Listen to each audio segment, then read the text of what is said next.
Now there was an old farmer saying that if you see one rat, there's 50 more hanging around that you didn't see. The other day I was at the barn and I looked at the one cow feeder and I found 15 rats crawling around, unafraid of people. They were obviously pretty young, probably a few weeks old, 1 or 2 litters maybe. What's ironic here is that we have bait stations put out by Environmental Control Company, and obviously it's not working. You know, rats are like any other kind of pest. You know, insects, mice, and birds even for that matter.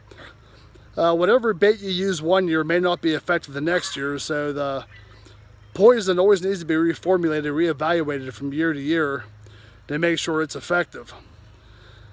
Now, with these rats, there's other things we can do. 410, bond arms, BB gun, pellet gun, sit there and use them for target practice. We could use cats, but all of our domestic cats around the farm are now gone. They've all died within the last 10 days. The wild cats are fine, but they don't hang around the barn. They hang around the outside, away from people, away from animals, that kind of thing.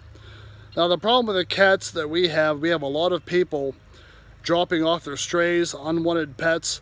Now, a lot of these cats are obviously sick and unhealthy, same thing, whatever, not vaccinated, and despite the vaccination protocols I have in place for the domestic cats of the farm, it doesn't always work.